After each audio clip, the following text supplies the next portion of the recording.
नमः शिवाय। ओम नमः शिवाय। ओम नमः शिवाय। ओम नमः शिवाय। ओम नमः शिवाय। ओम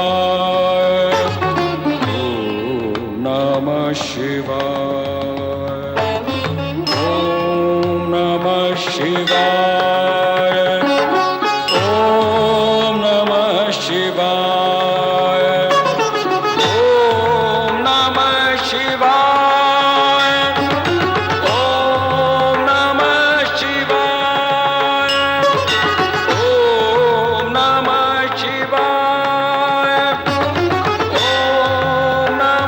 नमः शिवाय।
ओम नमः शिवाय।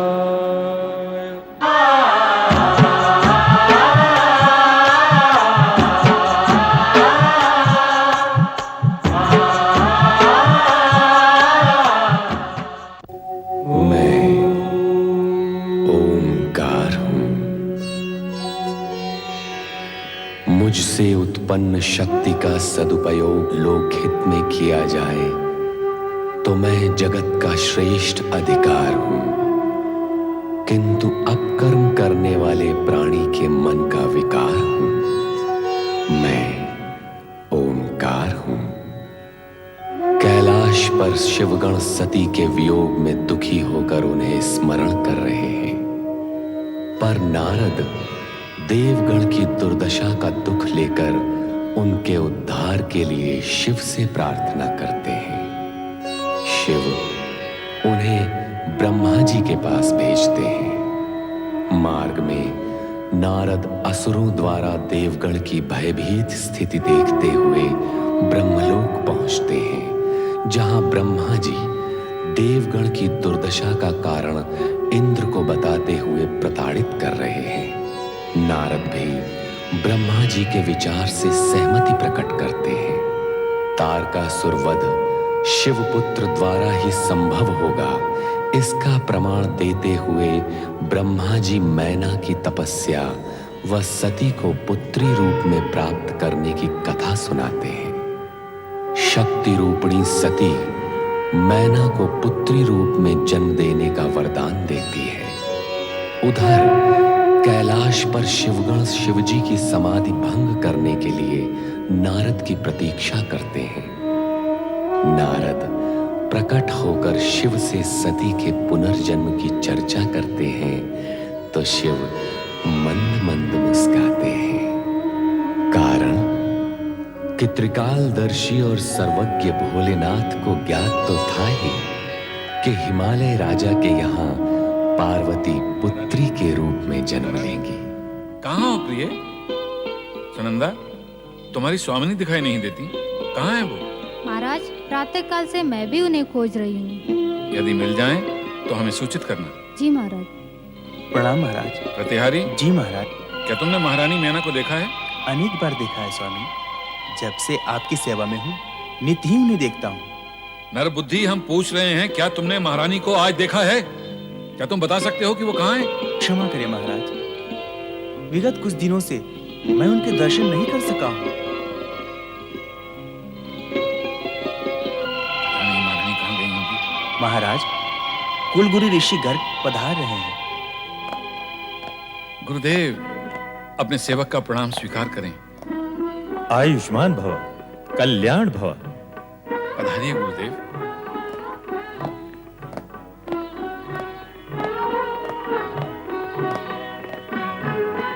विराजिए गुरुदेव। नहीं हिमालय राज, बैठने का समय नहीं है। यज्ञ के अनुष्ठान में पहुंचना है। मैं तो केवल तुम्हें एक शुभ सूचना देने आया हूँ। कहिए ना गुरुदेव। हिमालय राज, अपनी ज्योतिष गणना के आधार पर मैं इस परिणाम पर पहुंचा हूँ कि तुम्हें शीघ्र ही पुत्र रत्न की प्राप्ति होगी। पुत्र रत्न की प्राप्ति? हाँ राजा, उस शुभ अवसर की प्रतीक्षा करो। विधाता तुम पर प्रसन्न है। प्रणाम गुरुदेव। महाराज की जय हो। आओ महामंत्री। महाराज किसी गहन विचार में थे? हाँ महामंत्री, देखो ना, सुबह से महल का कोना कोना छान लिया है, लेकिन महारानी मैना कहीं दिखाई नहीं देती। वे महल में होंगी तो मिलेंगी ना। अर्थात वो महल में नहीं है। कहाँ है वो? महाराज, वे वन में शक्ति की आराधना कर रहे हैं। वन में शक्ति की आराधना? अकेले? हाँ महाराज। हम भी वहां जाएंगे। तुम्हें शीघ्र ही पुत्र रत्न की प्राप्ति होगी। महारानी। ओम आइं ह्रीं क्लीं चामुंडायै विच्चे। ओम आइं ह्रीं क्लीं चामुंडायै विच्चे। ओम आइं ह्रीं क्लीं चामुंडायै विच्चे।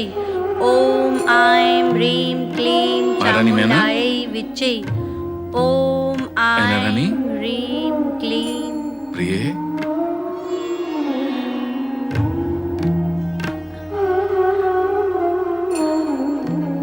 स्वामी, आप यहाँ? आश्चर्य तो मुझे होना चाहिए महारानी। मैं जिज्ञासु हूँ ये जानने के लिए कि आप यहाँ इस निर्जन वन में अकेले। हम दोनों ने साथ साथ शक्ति की आराधना का निश्चय किया था, फिर आप मुझे अकेला छोड़कर क्यों चली आई? स्वामी, आप माँ सती के वरदान की बात भूल गए क्या? यह आराधना तो मुझे अकेले ही करनी है। मैं भूला नहीं हूँ प्रिय। तुम यहाँ सती को अपनी पुत्री के रूप में पाने के लिए आराधना कर रही हो, और वहां कुल गुरु ऋषि गर्ग ने भविष्यवाणी की है कि हमें पुत्र रत्न की प्राप्ति होगी। स्वामी, आपने तो मुझे दुविधा में डाल दिया है। दुविधा में या हर्ष में? स्वामी, मैं आपसे विनती करती हूँ कि माँ शक्ति की आराधना मुझे अकेले ही करने दीजिए। पर महारानी, हमारे कुलगुरु ऋषि गर्ग की भविष्यवाणी पर भी विचार करो, जो अटल है। उनके अनुसार हमें पुत्र। स्वामी, इस समय वो सब चर्चा ना करें, मुझे पीड़ा होती है। मैं आपसे हाथ जोड़कर प्रार्थना करती हूँ कि इस समय मुझे माँ शक्ति की आराधना करने दें।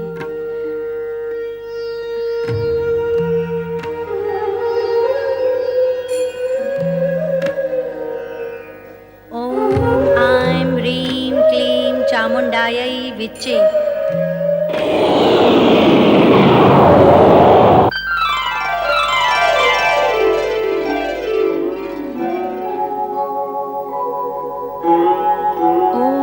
शिवाय। मुझे आज्ञा दें देवेश्वर। आज्ञा? क्या तुम यहाँ इस समय मेरी आज्ञा से प्रकट हुई हो? निस्संदेह, आपकी इच्छा के बिना तो मेरा यहाँ प्रकट होना संभव ही नहीं है।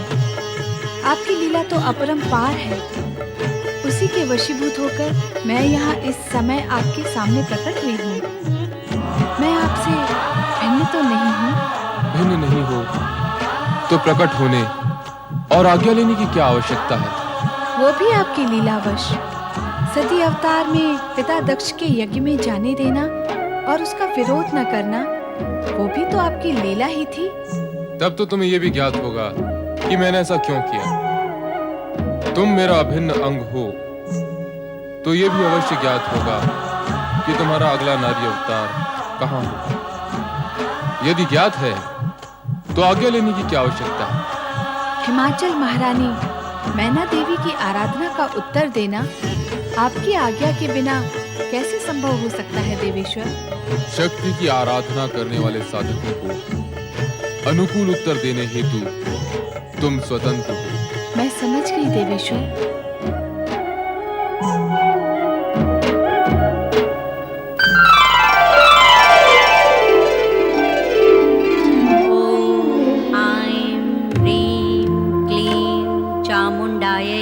विच्चै।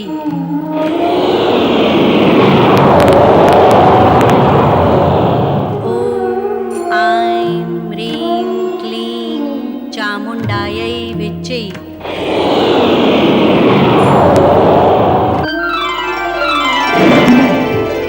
ओम ऐं ह्रीं क्लीं चामुण्डायै विच्चै।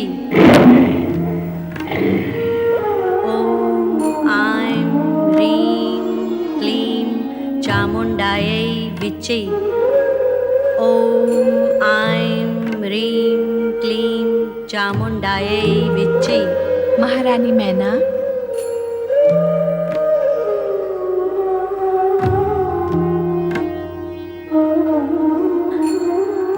माँ जगदम्बा। मैना रानी, मैं तुम्हारी भक्ति और आराधना से प्रसन्न हुई। माँ जगदम्बा, अब मुझे भी प्रसन्न कीजिए। आपने मेरे घर पुत्री बनकर जन्म लेने का जो वरदान मुझे दिया था, उसे पूर्ण करो माँ। उसी उद्देश्य की पूर्ति हेतु तो मैं प्रकट हुई हूँ।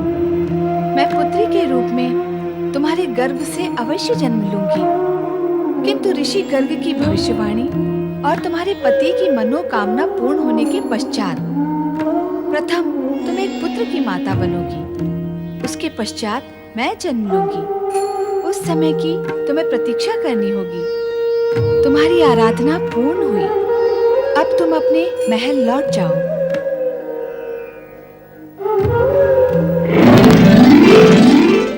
गुरुदेव, आप मुस्कुरा रहे हैं और हम दुविधा में हैं। दुविधा का कारण? आपकी भविष्यवाणी सती माता के वरदान अनुसार महारानी शक्ति की आराधना करने गई है कि उन्हें वो पुत्री के रूप में पा सकें, और आपकी भविष्यवाणी के अनुसार हमें पुत्र रत्न की प्राप्ति होगी। दोनों ही बातें असत्य नहीं हो सकती। तो सत्य क्या है गुरुदेव? क्या सत्य है गुरुदेव? हमें पुत्र रत्न की प्राप्ति होगी अथवा पुत्री की? दोनों। दोनों गुरुदेव? हाँ राजन, मैना महारानी पहले पुत्र को जन्म देंगी, फिर पुत्री को।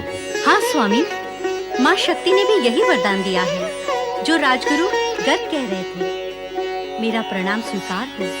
अखंड सौभाग्यवती भव, पुत्रवान भव, पुत्रीवान भव। अब तो तुम्हारी दुविधा दूर हुई राजन? हाँ गुरुदेव, माँ शक्ति की कृपा और आपके आशीर्वाद से अब कोई दुविधा नहीं। हमारी मंगल कामना और आशीर्वाद सदा तुम्हारे साथ है राजन।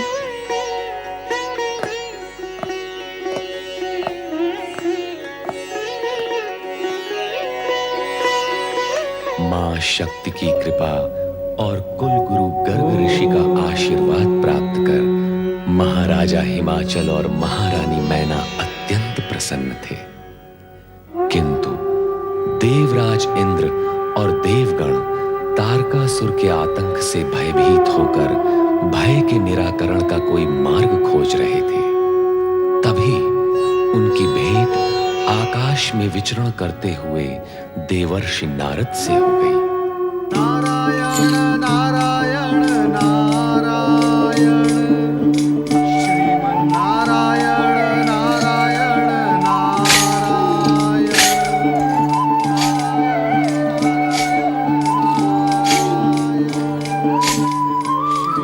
नारायण नारायण नारायण, नारायण नारायण। देवऋषि,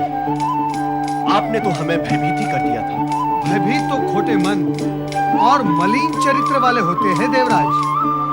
आप क्यों भयभीत हो रहे हैं? हमारे दुर्दिनों में आप भी तीखे प्रहार कर रहे हैं देवर्षि।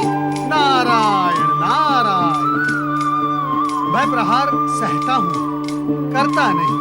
देवऋषि, कृपा करके अब हमें ये बताएं कि आप आ कहां से रहे हैं। क्या हमारे लिए कोई शुभ समाचार है? मैं तो मात्र शुभ और अशुभ समाचार का वाहक बनकर रह गया।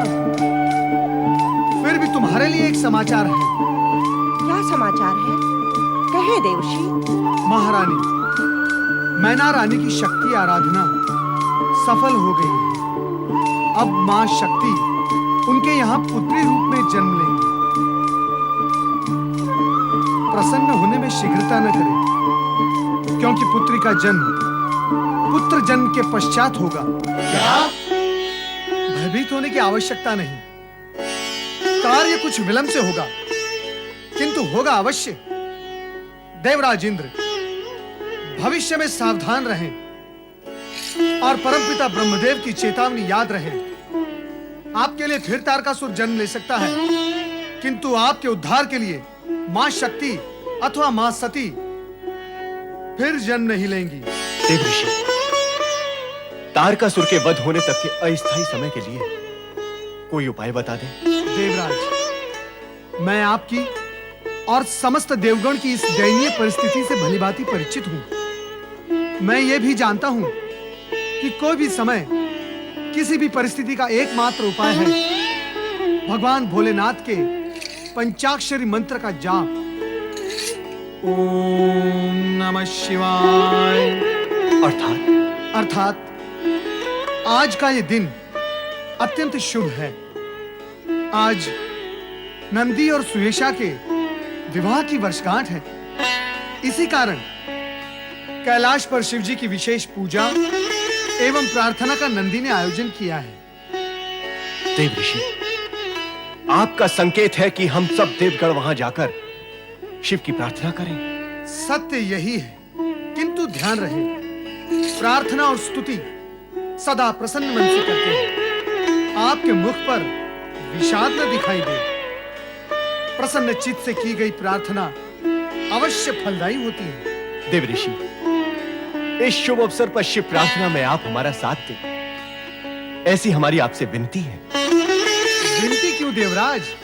नारद तो शुभ कार्य के लिए सदा ही तत्पर रहता है। शुभस्य शीघ्रम।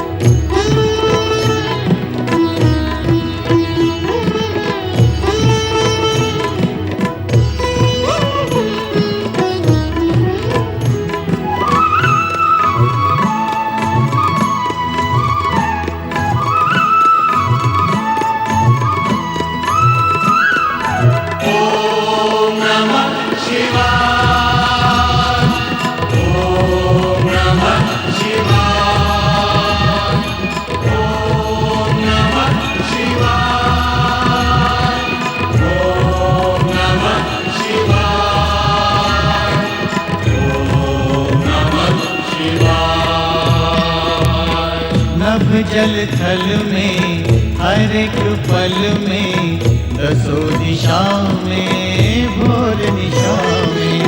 नभ जल थल में हर एक पल में दसों दिशा में भोर निशा में। जन्म मरण में जड़ चेतन में तुम ही तुम हो समाए। ओम नमः शिवाय, ओम नमः शिवाय, ओम नमः शिवाय, ओम नमः शिवाय, ओम नमः शिवाय।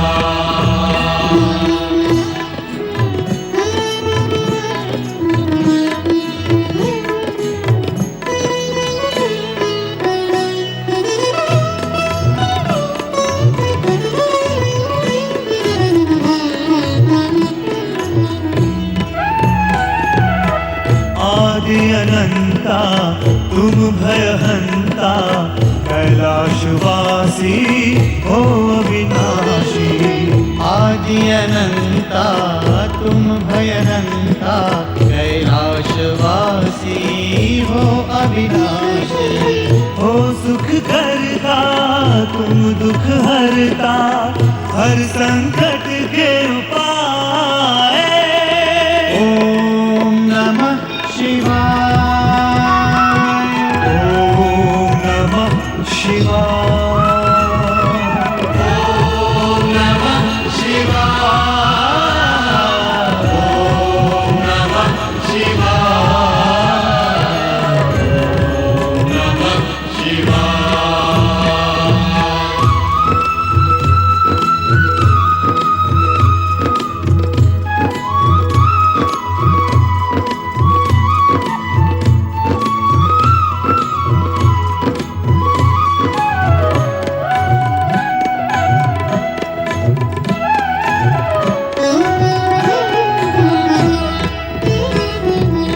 सर्जक हो तुमसे सृष्टि। दृश्य तुम्हीं से तुमसे दृष्टि। सर्जक हो तुमसे सृष्टि।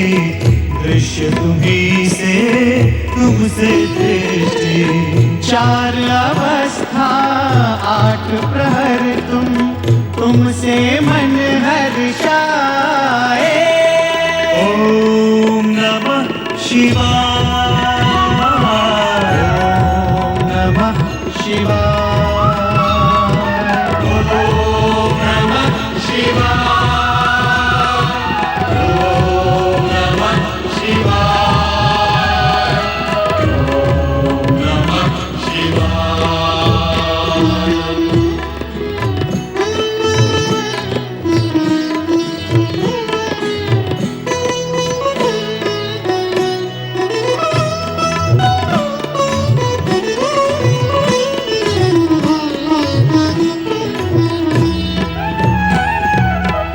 शब्द है तुमसे वाणी। ज्ञान तुम्हीं से तुम ही ज्ञानी। शब्द है तुमसे वाणी। ज्ञान तुम्हीं से तुम ही ज्ञानी। सत्य तुम्हीं हो नित्य तुम्हीं हो जो खोजे वो पाए। ओम नमः शिवाय। ओम नमः शिवाय। ओम नमः शिवाय। ओम नमः शिवाय। ओम नमः शिवाय।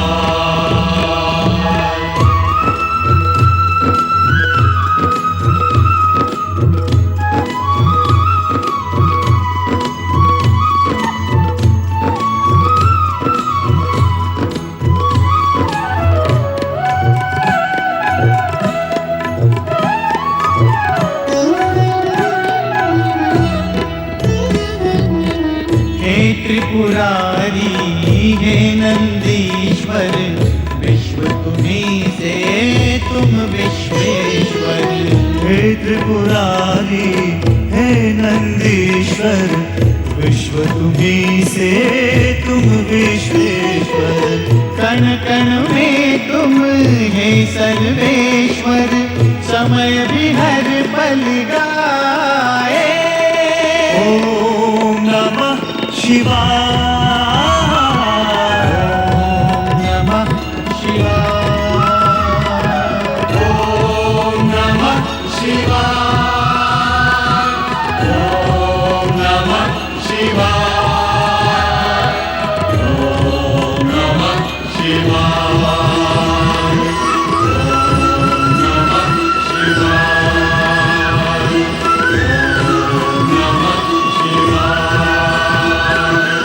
ओम नमः बोलिए भगवान श्री चंद्रमौलेश्वर की जय। भूत भावन भगवान भोलेनाथ की जय। मंगलम भव। सदा मंगलम भवा।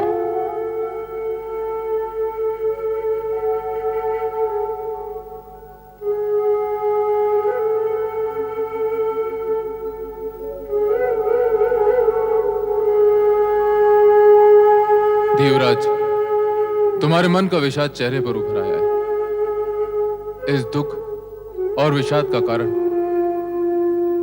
देवेश्वर, मंगलमय होने के आशीर्वाद के पश्चात इन दुखों का कोई कारण तो नहीं होना चाहिए, किंतु क्या करें? तारकासुर के अत्याचारों की पीड़ा और कष्टों की अग्नि परीक्षा हमारा पीछा नहीं छोड़ रही है। देवेश्वर, आपका आशीर्वाद फलित हो तो पीछा छूटे हमारा इन कष्टों से। नारायण नारायण। हे त्रिकालदर्शी, आप देवराज को यह बताएं कि आपका आशीर्वाद कब फलेगा। देवराज, अभिशाप और दुर्भावनाएं अवश्य शीघ्र फलित होते हैं, किंतु वरदान और मंगल कामनाएं फलित होने में समय लेते हैं। ऐसा क्यों होता है देवाधिदेव? इस कारण कि वरदान पुण्यों का फल होता है और शाप कुकर्मों का। सत्य यह भी है कि प्राणी पुण्य के कर्म कम और विलंब से करता है, किंतु दुष्कर्म करने में विलंब नहीं करता और दीर्घ काल तक करता रहता है। हाँ भोलेश्वर, प्राणी को दुष्कर्म करते समय बड़ा सुख मिलता है। ऐसा करते समय वो ये सोचता ही नहीं कि दुष्कर्मों का परिणाम अर्थात हमें मिलने वाले आशीर्वाद हमारे दुष्कर्मों के कारण फलित नहीं हो रहे हैं। प्रभु, भोलेनाथ का तात्पर्य यही है देवराज। किंतु हमने कौन से ऐसे कर्म किए हैं प्रभु जिनके कारण हमें ये कष्ट भोगने पड़ रहे हैं? वातावरण में ताप अधिक हो तो यह निश्चित है कि ग्रीष्म काल के प्रभाव से ऐसा हो रहा है। अधिक शीत के कारण यदि तन में कंप होता है तो यह प्रश्न करने की आवश्यकता नहीं कि क्या यह शीतकाल है। परिणाम के मूल में कारण अवश्य छिपा होता है। आप केवल इतना बताइए भगवान कि कारण का प्रभाव और परिणाम की अवधि कब समाप्त होगी? तारकासुर के अत्याचारों का अंत कब होगा? सदाशिव, कब होगा? वो तो तारकासुर का अंत होने पर ही संभव होगा देवराज, है ना भोलेनाथ? पर उसका अंत कब होगा? ब्रह्मा जी के वरदान का प्रभाव समाप्त होने पर। अब यह प्रश्न करने की आवश्यकता नहीं कि उनके वरदान का प्रभाव समाप्त कब होगा। इसका उत्तर यही है कि प्राणी के पुण्य कर्म वरदान के रूप में उसका साथ देते हैं। यदि पुण्य कर्म दिशा बदलकर दुष्कर्म की खाई में गिर पड़े तो वरदान का प्रभाव समाप्त हो जाता है। तारकासुर जिस गति से अनीति और अन्याय के मार्ग पर बढ़ रहा है, उसके फलस्वरूप उसके अंत काल में अधिक समय नहीं है। अधिक समय नहीं है, किंतु समय अवश्य है। समय पर किसी का वश नहीं देवराज, तुम्हें प्रतीक्षा तो करनी होगी। अन्य उपाय भी क्या है देवेश्वर? जब तक तारकासुर के पुण्यों का प्रभाव समाप्त नहीं हो जाता तब तक प्रतीक्षा तो करनी ही होगी। इस प्रकार यदि विचार करोगे देवराज तो यह प्रतीक्षा काल कष्ट में बीतेगा। तो कैसे विचार करूं देवऋषि? अर्थात प्रतीक्षा करके, अर्थात अपने दुर्दिन और दुर्भाग्य के लिए स्वयं को ही दोषी मानना होगा। बुद्धिमान ऐसा ही करते हैं क्योंकि उन्हें ज्ञान होता है कि दूसरों को दोषी मानने से दुष्टता बढ़ती है और यह बढ़ी हुई दुष्टता अंधकार की ओर ले जाती है, किंतु स्वयं को दोषी मानने से दोष दूर करने की प्रवृत्ति दोष घटाती है और यह मार्ग प्रकाश की ओर ले जाता है। ऐसी स्थिति में बुद्धिमत्ता इसी में है कि धर्म पे आचरण करते हुए अनुकूल समय की प्रतीक्षा की जाए। धन्य है प्रभु, धन्य है आप और आपकी लीला धन्य है। देवऋषि, देवराज, सफलता का श्रेष्ठ मार्ग है सत्कर्म। किए जा किए जा किए जा। नारायण नारायण नारायण। भगवान भोलेनाथ के उपदेश को सुनकर भी देवराज दुविधा की स्थिति से मुक्त नहीं हो सके। वे जगतपति के कथन पर विश्वास ही नहीं कर पाए। किंतु विश्वव्यापक सत्य तो यही है कि सर्वेश्वर भोलेनाथ पर श्रद्धा रखने वाले प्राणी जब अपने आप को उनके चरणों में समर्पित कर देते हैं तो विलक्षण पुरुष सिद्ध होते हैं। श्रेष्ठ पुरुष सदा भौतिक सुख का त्याग कर भगवान शिव का अनुग्रह प्राप्त करना ही जीवन की सार्थकता समझते हैं। ऐसे ही समर्पित श्रद्धालु थे सूर्यवंशी महाराजा मानधाता।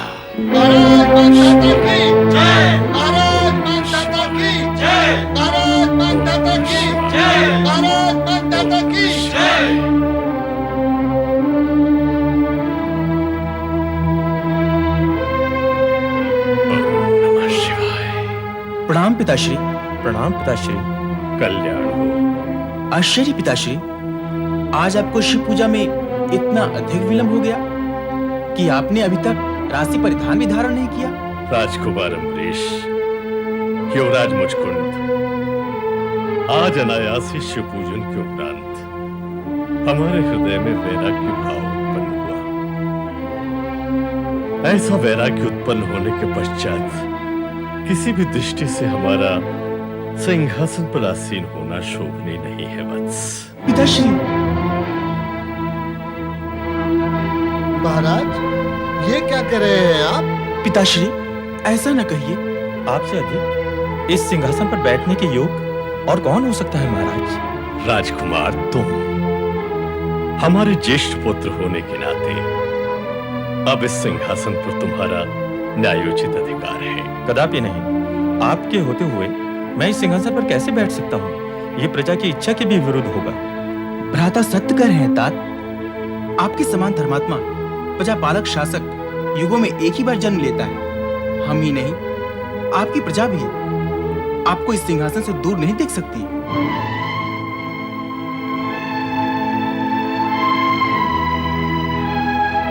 आप विराजिए पिताश्री। इस प्रकार संकोच ग्रस्त रहकर आप हम सबके मन में भय उत्पन्न कर रहे हैं। भय कैसा वत्स?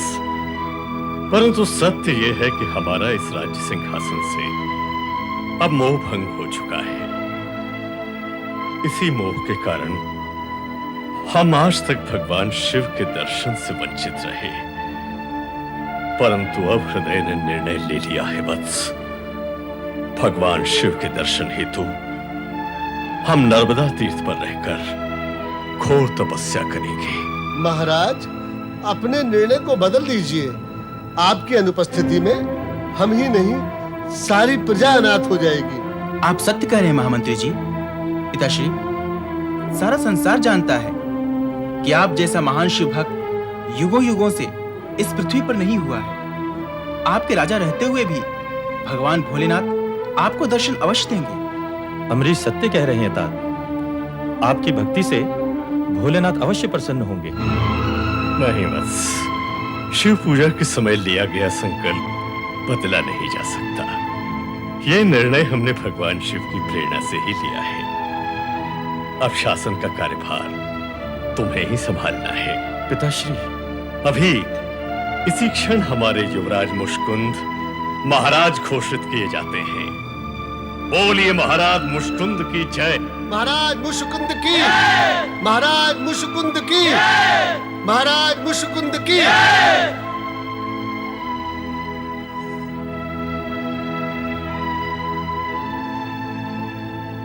सभासदों, अपने शासन काल में यदि आप लोगों में से किसी के प्रति कोई त्रुटि हुई हो, यदि कभी किसी भी प्रजाजन के प्रति हमसे कोई अन्याय हुआ हो, तो हम आप सबसे क्षमा चाहते हैं। पुत्रों, शिव भक्ति की ज्योति को सदैव प्रज्वलित रखना। भगवान शिव कल्याण करे। ओम नमः शिवाय। ओम नमः शिवाय। महान शिव भक्त, अमर कीर्ति के धारक महाराज मानधाता की जय। महाराज मानधाता की जय। महाराज मानधाता की जय।